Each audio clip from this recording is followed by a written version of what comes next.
सहना भवतु सहनौ भुनक्तु सह वीर्यङ्करवावहै तेजस्विनावधीतमस्तु मा विद्विषावहै।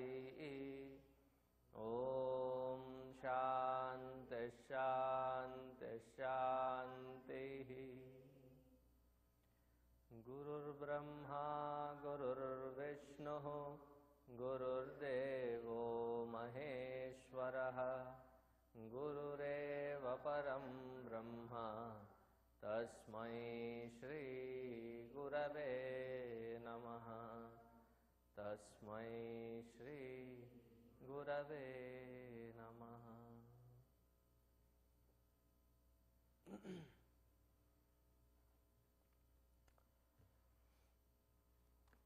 After listening to the answer given by the Guru asks the Shishya, do you think you really understood what I was saying? So here he says that though I may not be exact in tune with the words that you say, but the meaning I think I comprehend, because that which you are indicating is not in the words, but it is through these words. So if you ask me if the words carry a certain meaning, I think the words, the direction which they are showing, that I have firmly ascertained. There is no doubt about it. Just to make sure that the Shishya is on the same page, same platform that the Guru wants him to be, wants to experience, wants the Shishya to experience. So he makes a beautiful statement in the third mantra. So as I see, there are lots of books today. So the third mantra, it should be on this book, then it should be on page 100.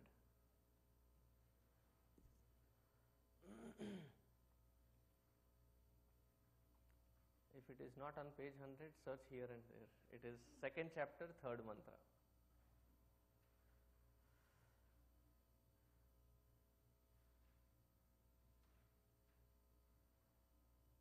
Did you find it? Any new page number is there?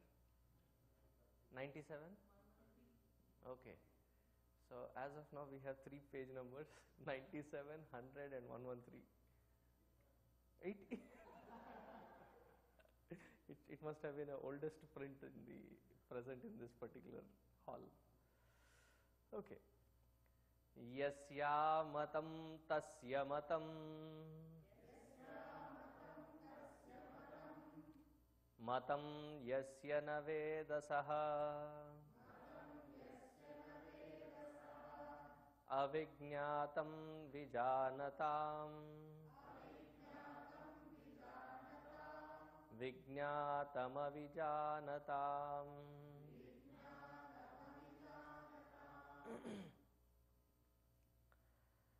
So if you look at just the word meaning, it is another twister,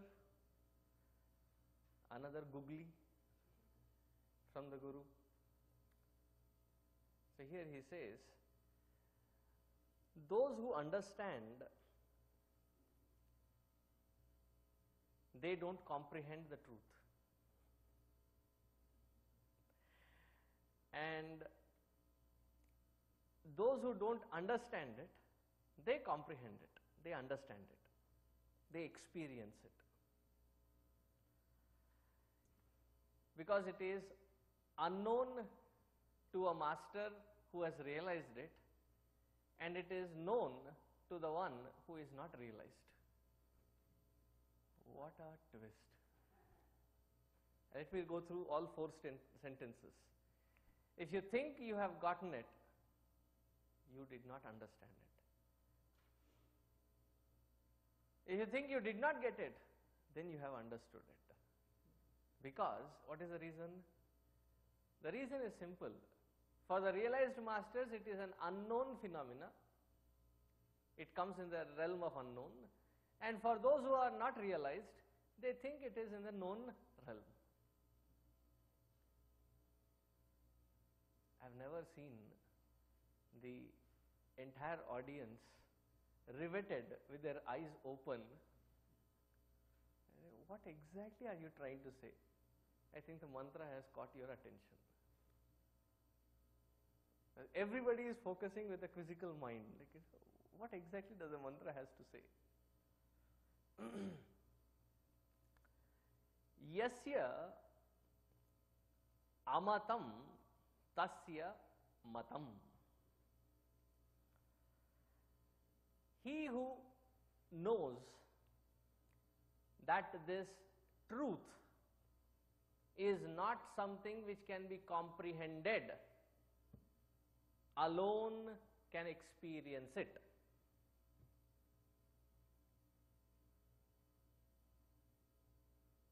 I'll go slowly over that sentence again. He who knows that the truth is not something that can be comprehended alone shall experience it. Where does the comprehension occur? It is a process of our intellect.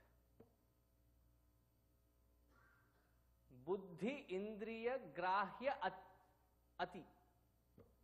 That which is beyond buddhi indriya grahya vastu. It is not something which can be ascertained by any one of these instruments. So that which cannot be ascertained by any one of these instruments, if you say, I understood, isn't it like a slap on this, in the face of the scripture saying, that is exactly what I am trying to point out. You cannot comprehend it. It is not something that can be understood as a concept of the intellect. So why do we go through these scriptures if it is not a concept of the intellect? Only one reason. It is called antahkarana shuddhi. At every level, the antahkarana has various layers of ashuddhi, inquisitive inquiry into the truth. The intellect has this capacity to constantly keep questioning. How? Why? How? Constantly keeps questioning. I think it all starts from the age of 3 or 4 when they start asking these questions. When I see these small children with their parents and they have volumes of questions on anything and everything. Mommy, why? Just that repeat mode of why. I salute my parents for having had the patience. Right since that age, and that is considered as the most intelligent way of living. If you can ask courageously how and why.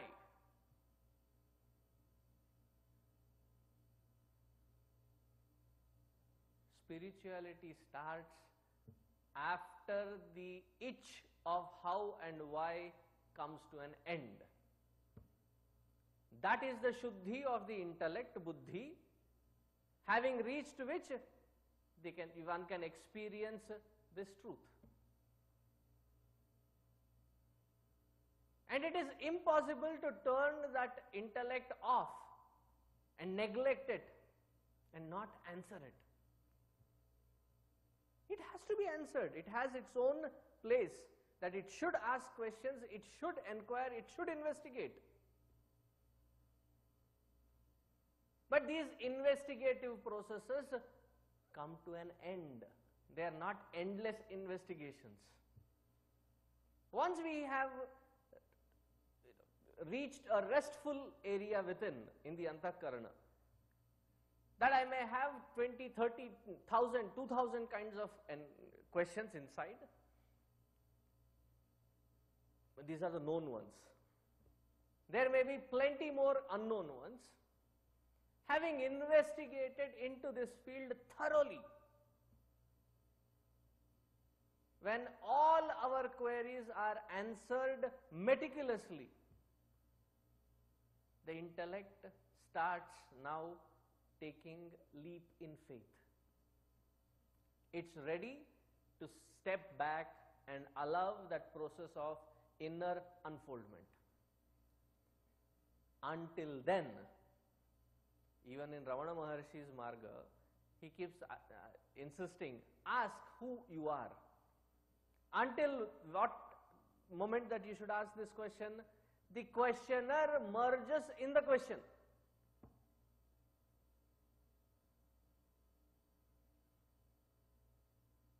When that questioner merges, there is no more who am I. The who drops. There is just I am. After firmly abiding in it, even the I drops. It is not the other I drops, okay? Even the I, capital I, drops. So what remains? It is just the amness, the presence which remains. Because we cannot even claim that moment to be a present moment. See, when you look at your watch, by the time you have looked at that second ticking and your mind has grasped it, the intellect has ascertained it and then said that this is this time, there is a lapse of time. The moment you recognize this moment as a present moment, it has already become a past tense. So nobody can literally stay in a present moment, but one can consciously live through any moment as the presence, as the substratum of that moment. That is the amness, when the I also drops. So here he is very beautifully put it. He says, Yasya amatam, he who knows that this cannot be comprehended through the process of intellectualization. That is why in many processes, many meditative processes, one of the strongest methods used is to keep that intellect so thoroughly busy, not confused, but busy, that there are no moment allowed for it to create concepts or to catch on to any concepts. To keep it so busy and constantly moving that it cannot latch on to any conceptualization. It gets tired of that running behind creating a concept. Because most of our outside world runs so smoothly because we have already created concepts inside. If you were to step outside and see the sun, and what can it be? Why even step outside the house? You wake up and your spouse is on the other side. Who are you? Everything is cognizable because of the concepts that we already have. Subtler to grosser, all these concepts we have. And that is what gives us a little firmness towards the outside world, that I can deal anything. But in the internal world, this very phenomena which helps us reach some kind of a firm ground outside, in the outside world, becomes a big block in moving forward. Because the inside world doesn't work on concepts. It is beyond concept. And those who think that it is a concept, matam yasya na vedasaha.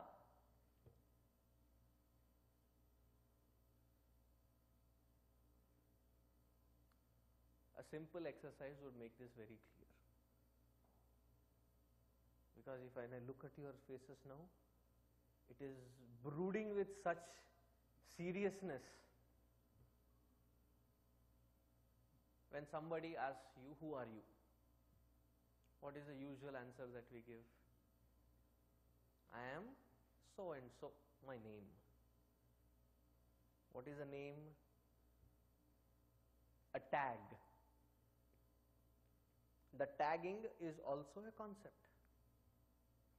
I am a son of so and so, or a child of so and so, I come from such a country, I am a human being, I am a man, I am a woman. Aren't they all concepts? All these answers are right, but yet not complete. Because I is something more than all these concepts put together. Yes, I do substantiate and support these concepts, that I am an acharya, I am a sannyasi, I am such and such a name, such and such a... They are all various concepts that I support. But I am not limited by them. I am something more than that. What will happen when we become the concept?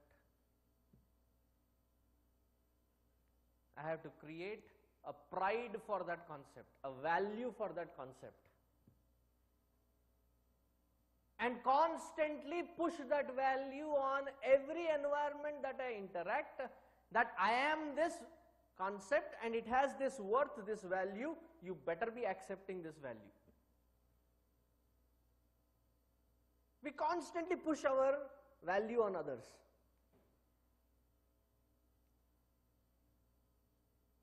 Now when you push your value across, is it necessary that the environments that you are working in should accept it? As much as there would be acceptance, that much there would be rejections. And what has been accepted and rejected is a value that you have ascertained, a worth that you have ascertained for that concept of you.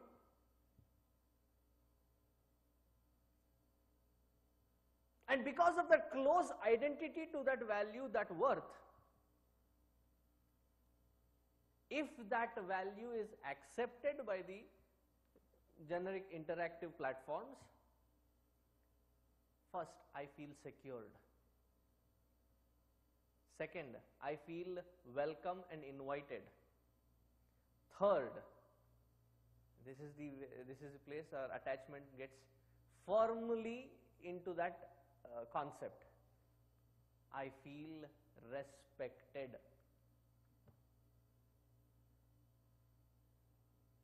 What happens when it gets rejected?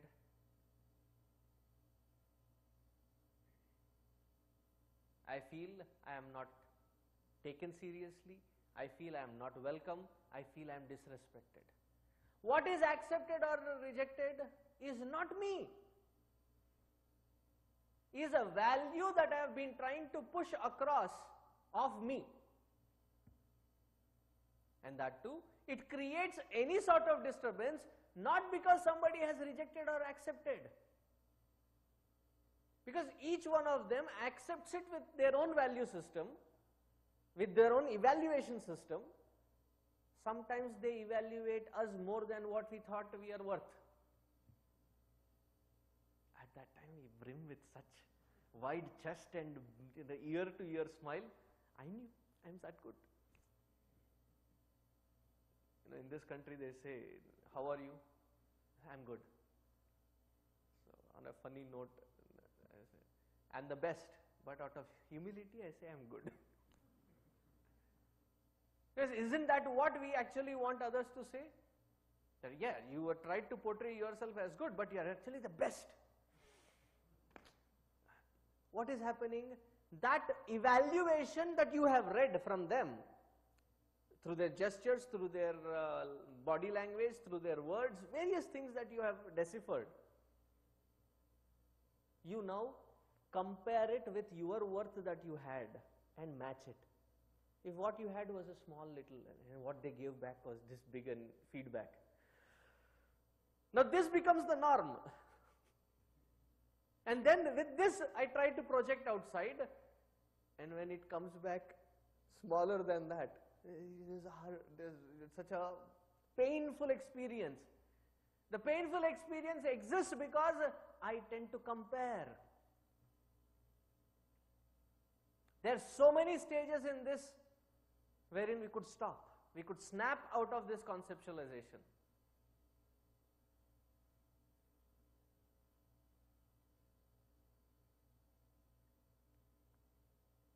And if we still exist in that realm of how we are valued or how we are evaluated,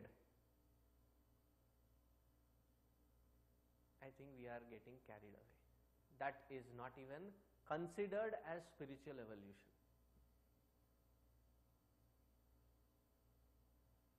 Because I am not a concept. Of that I which is not a concept, you make a concept out of it, try to match it and say suitable, not suitable.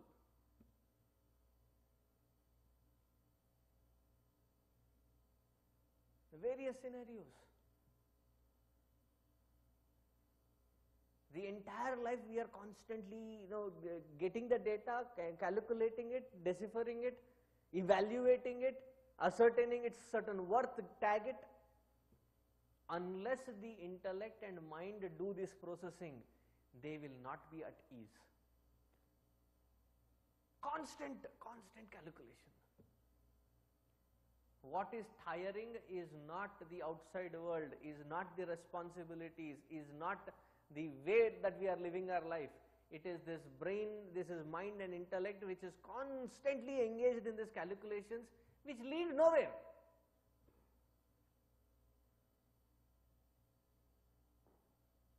I call that as a treadmill syndrome. You run and run and run, reaching nowhere. You calculate so much. Why? Swamiji, you don't understand. When I give, I expect. When I don't see that,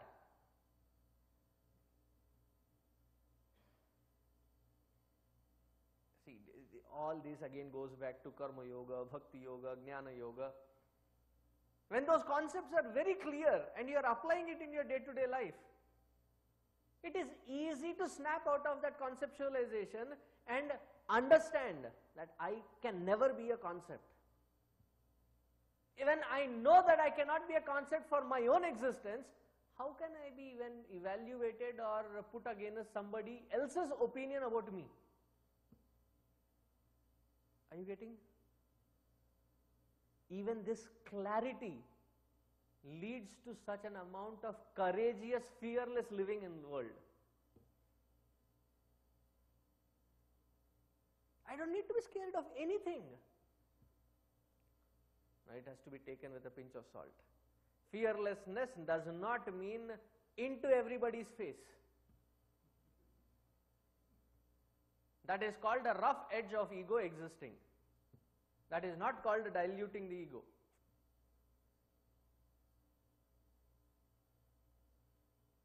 But if we still carry those conceptualizations and give value to it, validity to it, who said, when said, how said, what said, it's a waste of time. I had many choices to words, I had to cut it down to waste of time. If we are really endowed with sharp and subtle intellect, we should never ever get caught in any sort of conceptualization. First start with our own self. Then we can expand it to the world outside. We have to break our own barriers of concepts.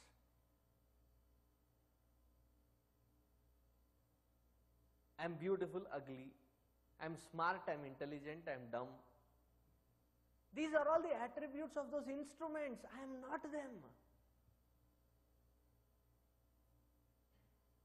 See, Adi Shankaracharya ji, he meets Hastamalaka. Before even he has named him Hastamalaka. He is born, and since his birth he has not spoken, uttered even a single word. never done his Sandhya Vandana, though he was initiated. He would keep lying down on that shores, dirty, always staring in the sky, neck deep in those waters, looking into the waters, hours together. The parents were really concerned. He was what, 9-10-year-old, and we don't know, he's, mentally something is wrong with him. So can you bless him? So he asked, hey Balaka, Kahatvam, who are you? And the presence of such master, the eloquence of his silence expresses.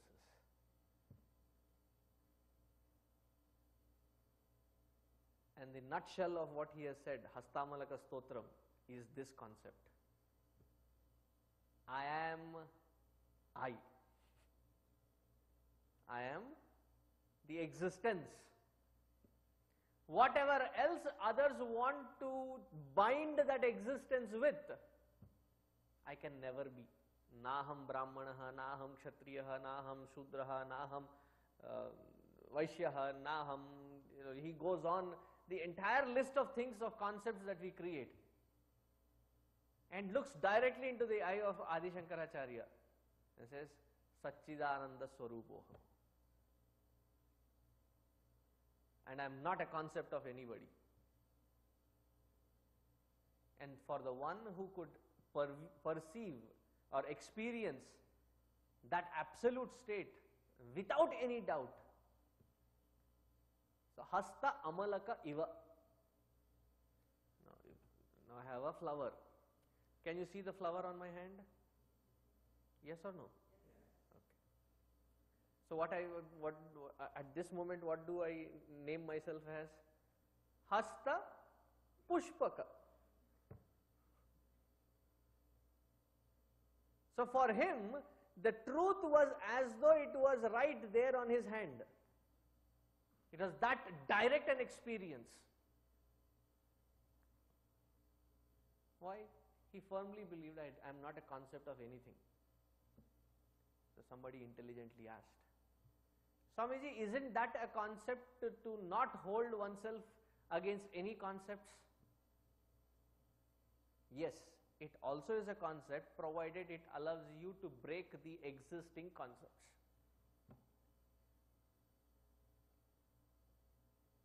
Yeah, that is also a concept. But if it allows you to break the shackles of the earlier existing concepts, then it is worth having that one concept with which you can break everything else. Eventually, even that will be given up. And then he says, for the masters, it is always the unknown realm.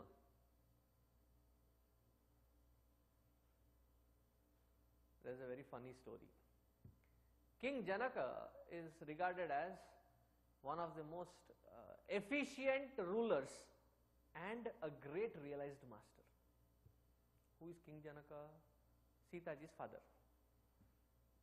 A reference. So once in his sabha was very beautiful sabha. He had all kinds of realized masters, all walks of life, all realized masters in his sabha. Imagine how great that sabha would have been. All his ministers were realized masters. Imagine a kingdom run by all realized masters. How comprehensively it would have been taken care. Rama's father name is also not mentioned. Janaka is mentioned with that reverence. So one day all his sabha is assembled, and right in the middle he has 10,000 cows and some 100,000 gold coins, and the cows are also well decked with gold and nicely decorated. And he knows very well everybody, including himself, is a realized person. So those who can claim that they are realized can take it.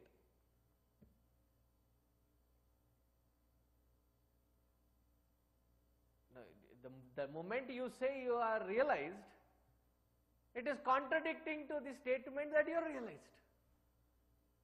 There is any pep talk, any cheerleading, in fact becomes the source of cheer and strength to others around.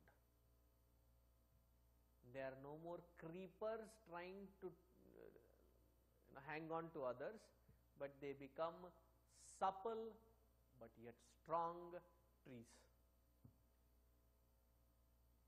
They know when to bend, they know when to give the strength. I didn't mean they know when to bend others, no. They know when to bend themselves.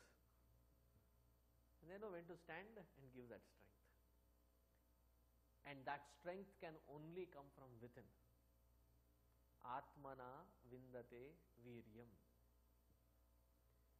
And this, when it becomes vidya, personal experience, vindate amritam. We have gone beyond the wrapping of time and space. As long as we are bound by time and space, there will be birth and death. The moment you transcend this time and space, there is neither birth nor death. Matter will be consumed by matter. But at your standpoint, it doesn't matter.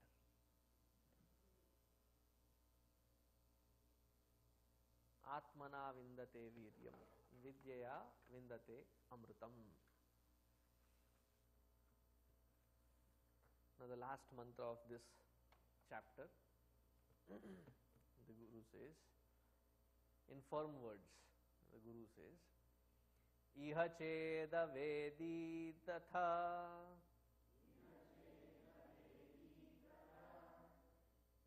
satyamasti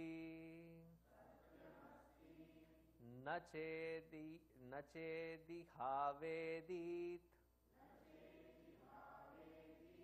mahati vinashtihi bhuteshu bhuteshu vichitya dhiraha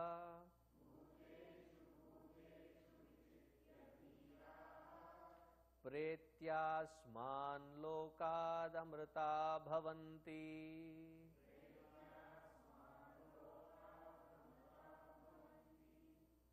Good effort. Last part. Iha chet avedita atha satyamasti. Nached iha avedita mahati vinashtihi. If you understand this perspective and focus energies to go beyond concepts, beyond the trickling sensations of the thoughts, satyam asti. And where do you experience it? You experience it here and now.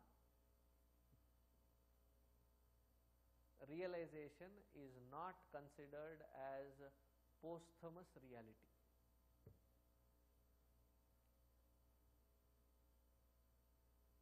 In most of our efforts is to acquire lots of punya, do lot of dana, do lot of tirtha kshetra yatra, reach out, help, and do lot of punya, acquire lot of punya. People do fasting, vrata, and all kinds of things. Stay up all night long. What they say, the North Indians say, Mata di Chauki. 24 hours Sankirtana, Bhajan Sankirtana.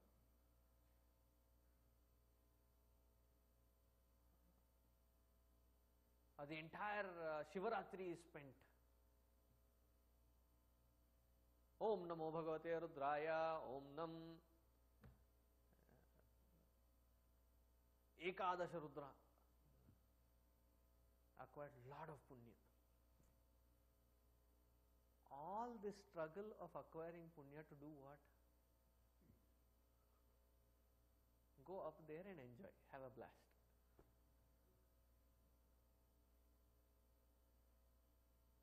Right? It is the same mentality. We pool and pool and pool for every vacation.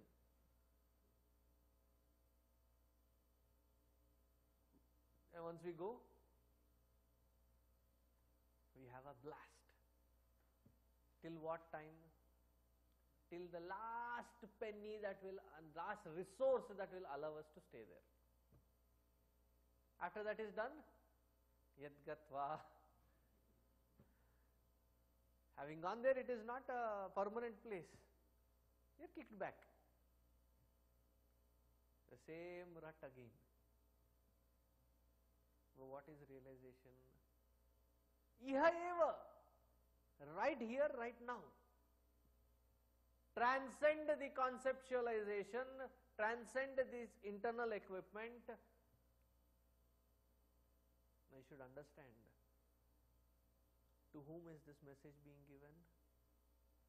To such a prepared seeker who has worked on all lower aspects already, enough that he has acquired that in preparedness, that all that he has to do is transcend that conceptualization.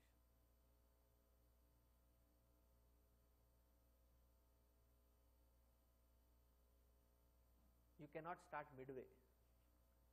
We can only start where we are. That's the truth of it. Okay, Swami, how do we stop these concepts? Did I ever, even the Upanishad, did it ever mention to stop the concepts? No. It said to transcend, disidentify. It's only at a preliminary level wherein you focus from getting from bad thoughts to good thoughts.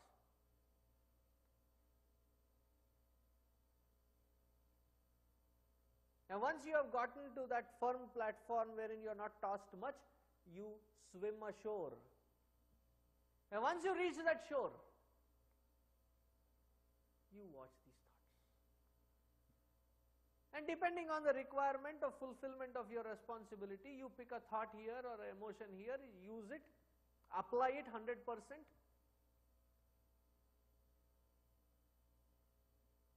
With complete grip on life. Then we can call ourselves to be human being. Who is a being? The one who is in the realm to be, in the astitva sthiti. Until then, we are in the rut of human doing. We are wrongly named as human being. Our species should be called human doings. We cannot sit quiet. Khujli hai bas.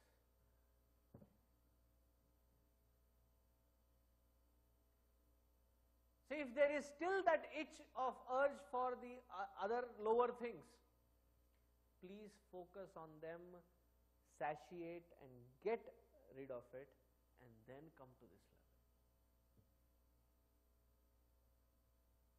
It is to that prepared mind the Guru is telling, apply it here, now.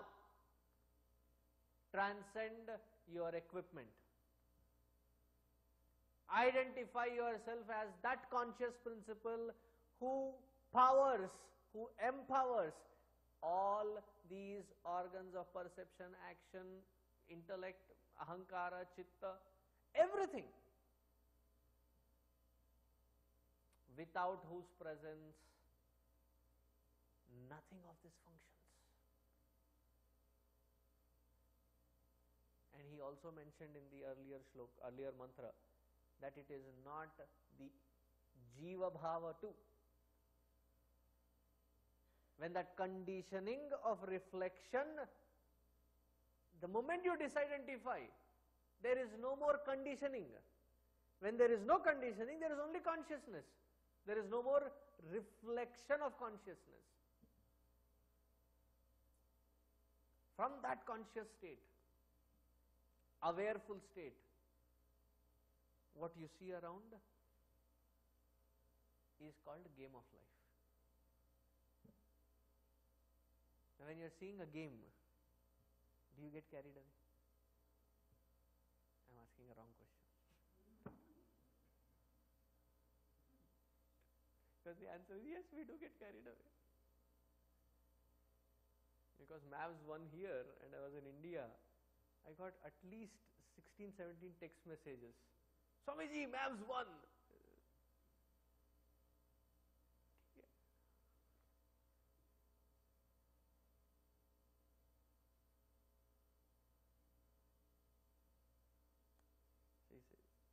And if you do not realize it here and now, this is called true Atmahatya. Atmahatya is not when somebody quits the body.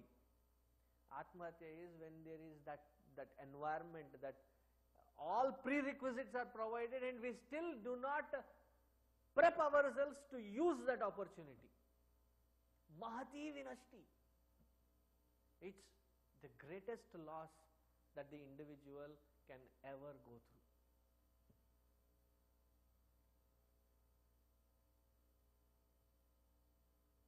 What are the basic requirement so that to understand if I am qualified to even think about the prepping of myself? Do you have 3 times food?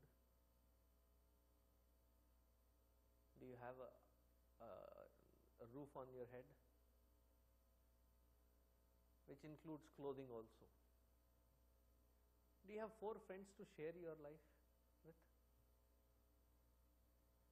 This is the material benefit. If you have more than this, you are already blessed.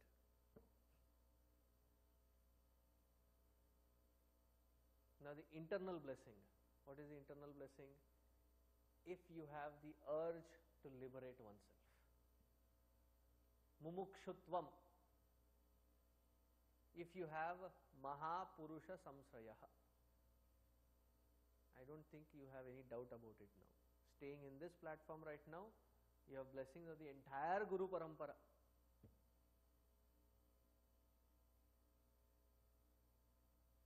What is the only Shastra Krupa? Abundantly available. So there is no scope for us to complain about anything in life. Then just situations, handle it. If after hearing this we are still in the rut of he said, she said, what said, when said, what, we are not even in the peripherals of spiritual unfoldment then. If we don't grasp it, Mahati vinashti. The Rishi must have been really pained to see humanity. And even such opportunity is provided at the doorsteps and still not use it.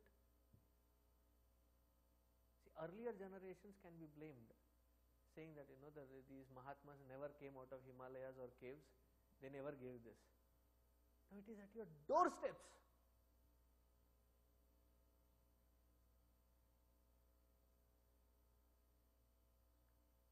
Once you realize that, what abundant grace we are living in, grab the opportunity by its horns.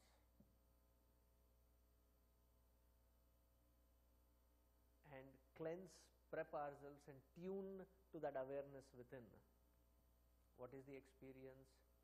The comprehensive experience, that it is not just this consciousness being aware of all interactions outside, but this consciousness tunes and it finds oneness with everything around. That every single thing that you interact with the world outside which at this point of our evolution we are only looking at it as matter, but behind that matter, what is the substratum is that divine, that consciousness. Bhuteshu bhuteshu vichitya dhiraha. Such one is called dhira, the courageous one. Not somebody who jumps off a cliff with a, what do you call those? Bungee.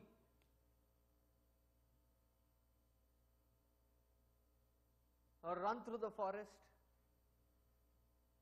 so that one day you will be in Ripley's or in the Guinness books. That is not even courage. Courage is when we can understand that prison which we cannot see, feel, touch, taste, identify it and transcend those shackles. That requires tremendous amount of courage. And the one who has achieved it alone can be called courageous. The rest of us, darpok hai. We have our own sets of fears. It will take its own time. Such one goes beyond all limitations whatsoever. Pretya asman lokat amrita bhavanti.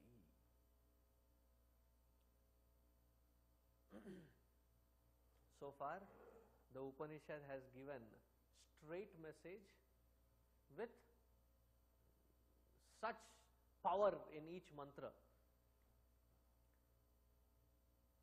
Not every student who is present with the master, who has amazing grasp, that after having given the message once, it's enough, that they have fine-tuned and they are now completely beyond these limitations. But there are other students, they are looking like, what just happened? Sarji, whatever you said, it must have been good, but I didn't understand a word of it. आपने जो कुछ बोला बहुत अच्छा था, पर कुछ समझ में नहीं आया. The Guru need not be informed about it. Looking at the faces, looking at the eyes, they can deduct how many of them are, they have grasped it, how many of them did not grasp it. See, when you talk to someone and you are trying to convey something, without them telling you that they have understood it, how do you understand that they have understood it? There is a sudden spark of understanding in their eyes. There is that glitter in their eyes of understanding.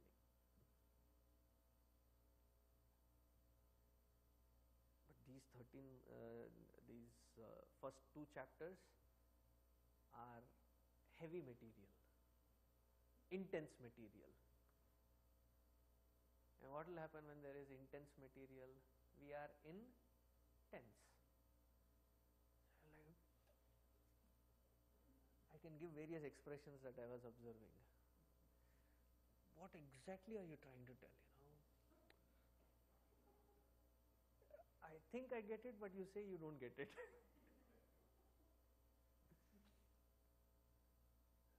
Very confusing. And suddenly,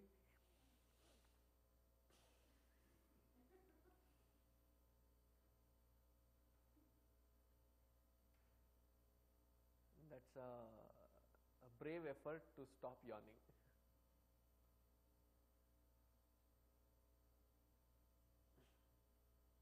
So what do we do with those kinds of students? So the compassionate Guru reaches for the lower gears,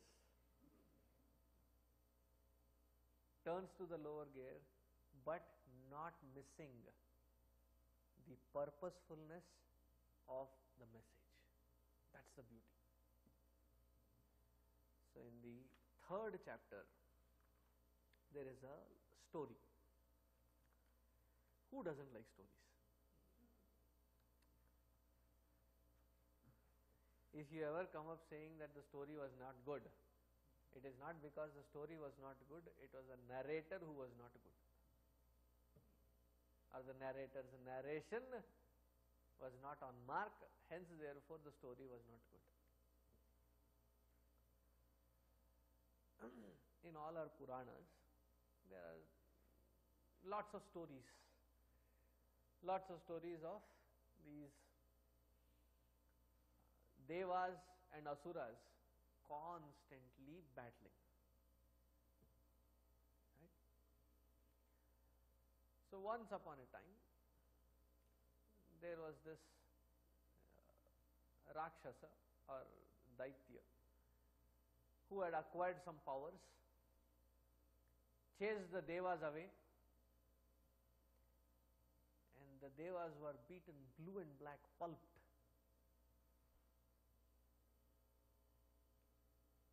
They ran hither and thither, they ran away.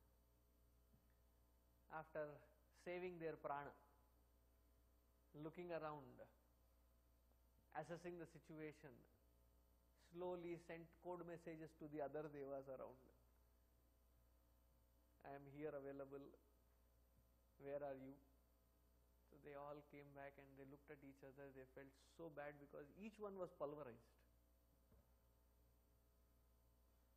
So not knowing what to do, they approached Paramatma. They prayed. And when all these Devas turned around and prayed to that Paramatma, the Paramatma came along with them, and because of whose presence, all the Daityas were either killed or chased away. And when such great event occurs, that now everybody has their own palaces, their own loka, Indra loka, Brahma loka, everybody has their own loka and everything is re-established. So there was a huge celebration, regain party. If the first word is given importance, then there is no necessity for the second word. It's not something that you have achieved extraordinarily. It's something that you have had, you lost it and you are regaining it. Now, uske liye party. And you couldn't achieve it. There is somebody else who assisted you to win it and you are enjoying it, party. These Devas must have been Hyderabadi. But they have this uncanny knack of asking for parties for anything and everything.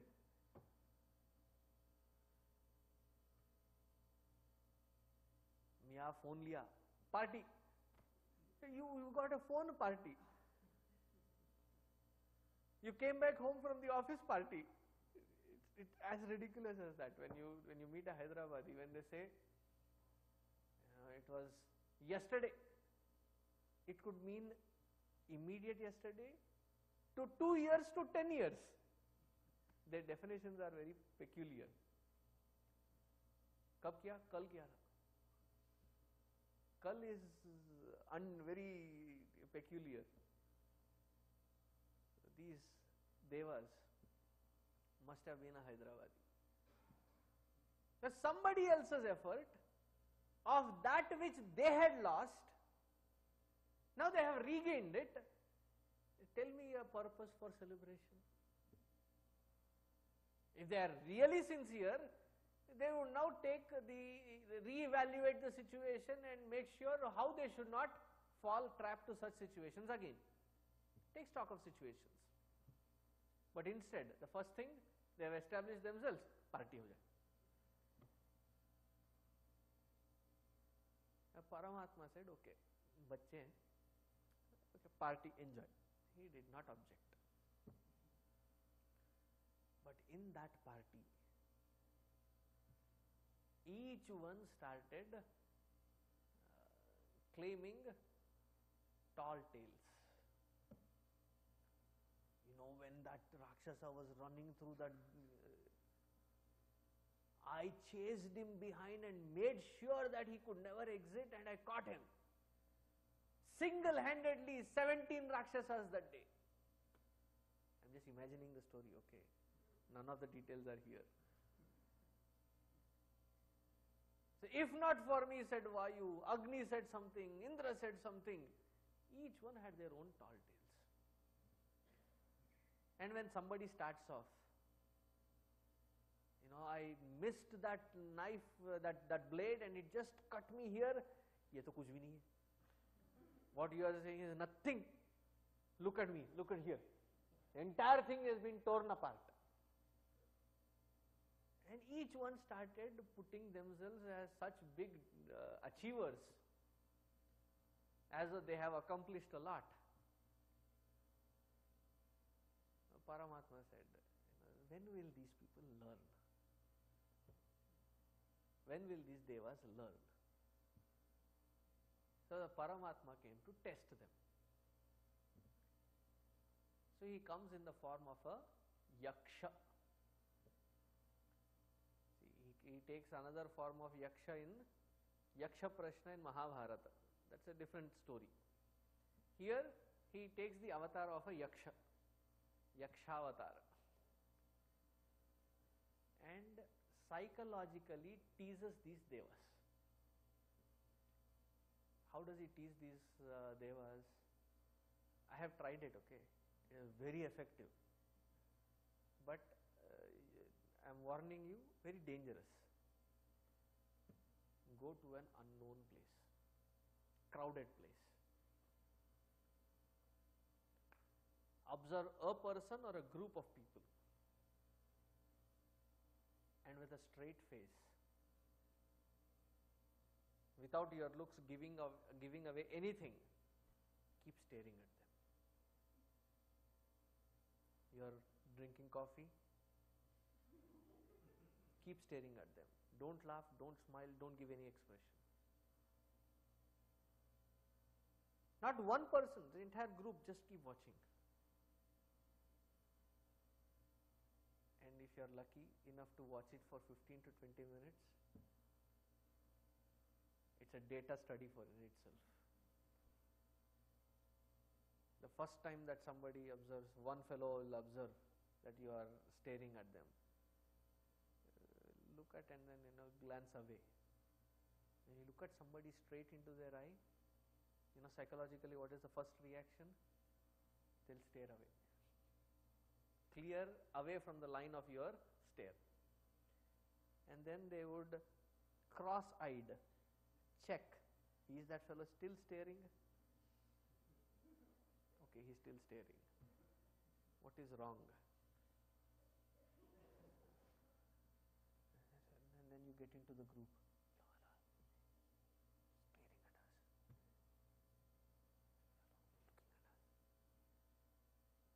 Everybody, don't look directly now, don't. And they all, each one of them, twisted eyes, the corner of their eyes. And then it gets to the boiling point, wherein they cannot take it any further, being stared by somebody for no reason. It takes a lot of courage even from their side. They suddenly get up. One of them gathers some strength and comes and says, and instead of looking at that person, look through that person still staring at that direction, as if you have not even valued that person's presence there. It's very belittling, and that's where you have to be cautious when you experiment. Because if they really get volatile, kya hai?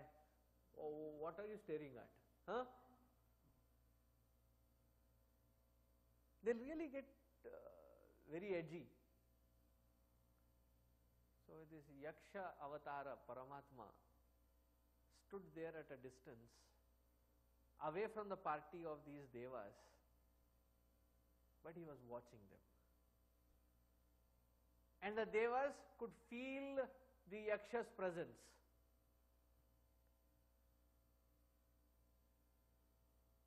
And doing what they were doing, but they were getting very uncomfortable, that there was somebody who was staring at them, observing them, what they were doing.